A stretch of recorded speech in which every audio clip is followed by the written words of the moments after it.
In the darkest chapter of German history, during a time when incited mobs threw stones into the windows of innocent shop owners and women and children were cruelly humiliated in the open, Dietrich Bonhoeffer, a young pastor, began to speak publicly against the atrocities that the regime had produced. After years of trying to change people's minds, Dietrich Bonhoeffer came home one evening and his own father had to tell him that two men were waiting in his room to take him away. In prison, Bonhoeffer began to reflect on how his country of poets and thinkers had turned into a collective of cowards, crooks, and criminals. Eventually, he concluded that the root of the problem was not malice, but stupidity.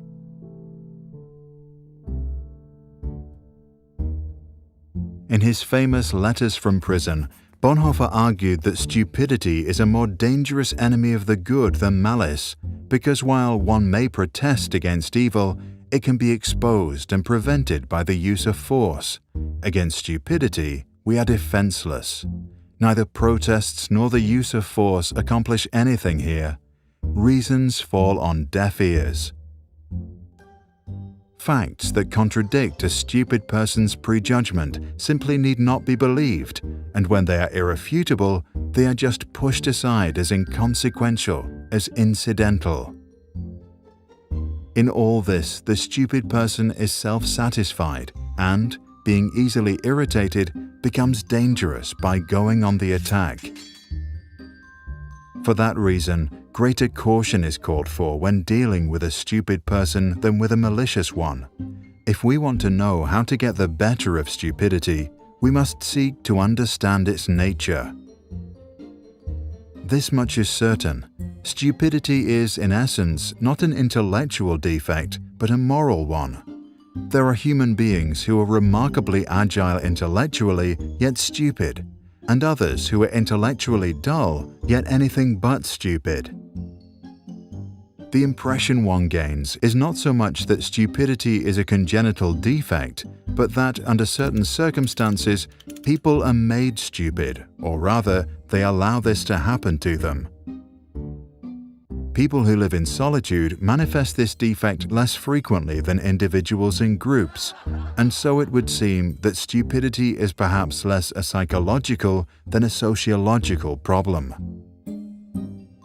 It becomes apparent that every strong upsurge of power, be it of a political or religious nature, infects a large part of humankind with stupidity, almost as if this is a sociological psychological law where the power of the one needs the stupidity of the other.